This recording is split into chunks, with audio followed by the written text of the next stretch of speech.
Hey everyone, so that triple-digit oil price is back in the headlines, and barrels are once again surging past the $100 mark. But this isn't just some number for Wall Street, it's a shockwave that really does affect every single one of us. So let's ask the big question. What does a $100 barrel of oil really mean? It's a question that sends ripples everywhere, from the gas station on your corner all the way to global policy meetings. So in this explainer, we're going to follow those ripples, starting right with your wallet and zooming all the way out to the world stage. So what kicked all this off? Well, recently, some pretty serious geopolitical tensions sent the world's top oil benchmarks, we're talking Brent and West Texas Intermediate, soaring past $108 a barrel. Now, this isn't just a quick spike. It's a really sharp jump that has brought back some serious fears of another wave of inflation.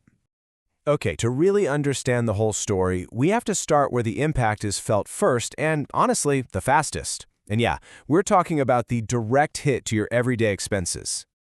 It's so easy to just think of oil prices as gas prices, but that is just the beginning. The cost of crude oil snakes its way into pretty much every corner of your budget.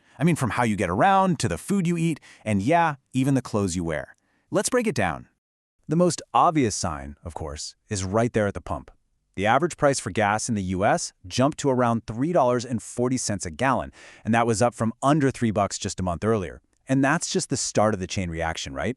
That same cost pressure hits airlines, so ticket prices go up, and it hits trucking companies, which makes it more expensive to ship, well, basically everything. Okay, but here's a connection a lot of people miss. The link to your grocery bill. Seriously. A higher oil price means more expensive fuel for things like tractors and harvesting equipment. It also drives up the cost of petroleum-based fertilizers.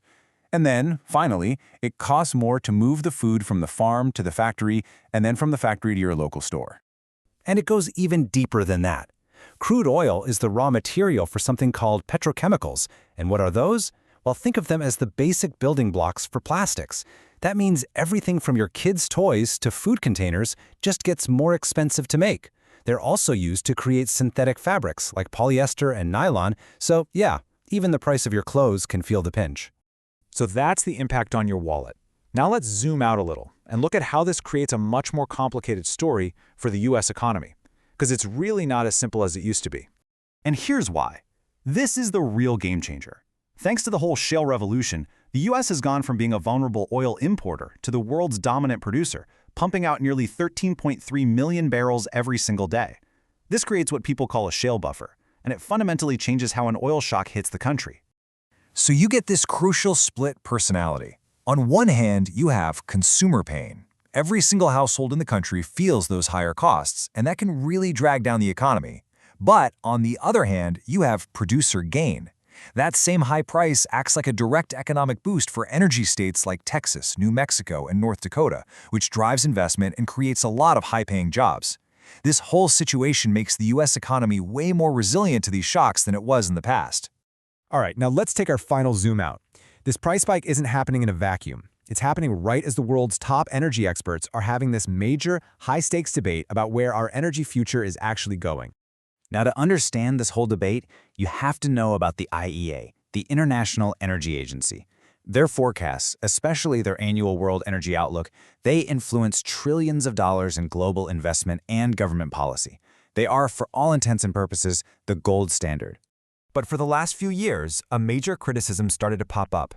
The IEA had based its main forecasts on these aspirational scenarios. What would happen if countries actually met all their climate goals? And critics, like the NCEA here, argued this was kind of misleading. They said, hey, policymakers need a baseline based on what's actually happening, a current policy scenario, or CPS. Well, the IEA recently brought back that realistic current policy scenario, and whoa, the results are stunning. This graph tells the whole story. See that red dashed line? That was the previous forecast, based on those aspirational goals, showing a sharp decline. But the new, more realistic projections, the green and blue lines, they show global oil demand continuing to grow for much, much longer. So the crucial point here is that this return to realism has completely flipped the script. That really influential idea that we would see peak fossil fuel demand by 2030, well, that's been seriously challenged. It looks like the world is going to need more oil for longer than a lot of people had planned for. Which brings us to our final and maybe most important section. What happens when the world's projected needs get totally disconnected from the money being spent to actually meet them? I mean, think about it. Based on those previous more aspirational forecasts, the IEA itself had famously called for an end to all new investment in fossil fuel projects. And that call was heard loud and clear by investors and by governments, and it created this underinvestment problem that we might be facing right now. This chart really puts the scale of the problem into perspective. Based on the new, more realistic data, analysts have calculated a potentially massive shortfall in investment. Even in a conservative scenario, the world could be short $300 billion over the next decade. And in the more likely current policy scenario, that gap balloons to $750 billion needed just to meet the demand we're expecting. And that leaves us with his final trillion-dollar question. If the world needs more oil for longer than we thought, but we haven't been investing enough to go find it, what happens next? Does that mean more price spikes, more volatility? And maybe most importantly, which countries are going to step in to provide that energy, potentially shifting the entire balance of global power? That, right there, is the real story behind that $100 price tag.